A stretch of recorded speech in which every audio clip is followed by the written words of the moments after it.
तो ये कि इमोशनली स्ट्रांग दिखना और इमोशनली स्ट्रांग होने में क्या फ़र्क है? जो इंसान इमोशनली स्ट्रांग होगा वो बहुत काम होगा। अच्छा। जी। और जो दिखता होगा वो बहुत छोटी छोटी बातों पे फ्रस्ट्रेट होगा या हो सकता है कोने में जाकर रोता होगा।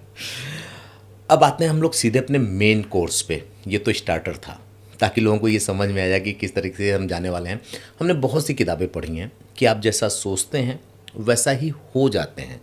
क्या इसका कोई साइंटिफिक रीज़न है अब तक कि हम जो सोचते हैं वैसा ही बनते चले जाते हाँ हैं? बिल्कुल सर, ये पूरी इस पे तो बेस्ड एक पूरा सब्जेक्ट है हमारा। अच्छा। And that is physics, quantum physics. Physics का एक टॉपिक है quantum physics. Quantum physics wave length पर बात करती है। ठीक है। बहुत थोड़ा सा हमें इंटर में पढ़ाया जाता है और ये बहुत बड़ी एजुकेशन सिस्टम की रॉन्ग बात मैं कहूँगी। नहीं तो आधी अक्ल साइंस हमें 12th में ही पता चल जाती है। जो हमारी वेवलेंथ है वो एग्जैक्टली ये बताया गया है क्वांटम फिजिक्स में कि बुमब्रेन एक थ्योरी है। क्वांटम फिजिक्स के अंदर एक थ्योरी है जिसको बोलते हैं बुमब्रेन थ्योरी।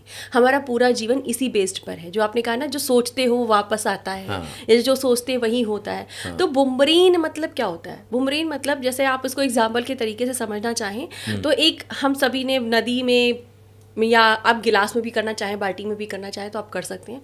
आप एक ईंट डालते हैं, ठीक है, तो क्या होता है, जैसे ही वो ईंट पानी के अंदर डिप होती है पूरी वेवलेंथ ऐसे से जाती है, ठीक है। और जैसे ही वो पानी में शांत होना शुरू होती है, ठीक है, नीचे सतही पर जाना शुरू करती है, वेवलेंथ वापस लौट करके उसकी तरफ देखते हैं ना, वो डुब डुब डुब डुब डुब डुब डुब करती हुई नीचे जाती है। हाँ, ऐसा होता है। यानी वो गई और फिर वापस आई, ठीक। हाँ। तो यानी ये क्या बता रहा है कि बुमब्रेन थ्योरी के अनुसार कोई भी चीज़ जो जाएगी वो लौट कर वैसी ही वेव के थ्रू आएगी।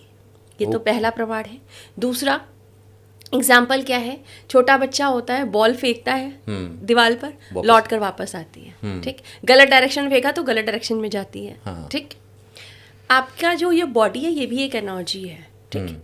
यहाँ पे जब भी आप कोई चीज़ थॉट क्रिएट करते हो, पहले तो एक थॉट ही क्रिएट होता है, हाँ। ठीक है। जो थॉट होता है ना, वो थॉट एक इमेज बनाता है। कोई भी थॉट आपको यहाँ पे लिखा हुआ नहीं आता।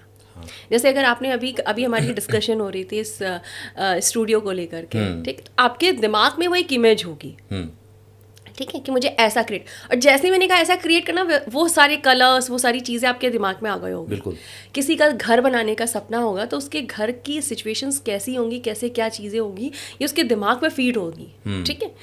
ऐसा नहीं है कि घर लिखा हुआ आ रहा है या हाउस लिखा हुआ आ रहा है या प्लॉट आपका कहाँ पे है, वो जगह का नाम आ रहा है। यानी पिक्चर लेता है आपका ब्रेन, फ्रंटल लोब पे पिक्चर ले रहा है, ठीक है।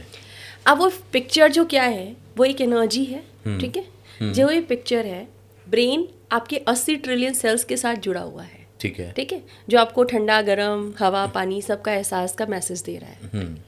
जो ब्रेन के अंदर वो पिक्चर है, वो क्या करता है, उस पिक्चर को जब हम सोचते हैं तो हमारे अंदर एक हैप्पीनेस आती है। हाँ।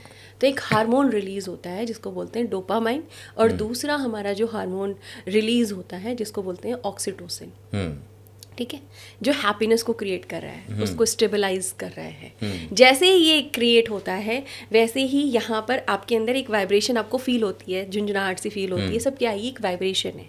तो क्वांटम फिजिक्स से कहता है कि जैसे ये वेव स्टार्ट होती है सोचना, तो ये आपकी वाइब्रेशन के साथ आपके ऑरिक फील्ड में 7 लेयर्स ऑरिक फील्ड होती है हमारी, जो इस पूरे ब्रह्मांडीय ऊर्जा में जाके टकराती है। ओके। बिल्कुल वैसे ही जैसे दीवार टकराई, ठीक है, बिल्कुल वैसे ही जैसे पानी डूब डूब करके नीचे गया उस पत्थर के साथ में, वैसे ही वो जो सोचा गया थॉट था, उसकी जो एनर्जी थी, वो वापस हमारी ही ऊर्जा में वापस आ जाती है।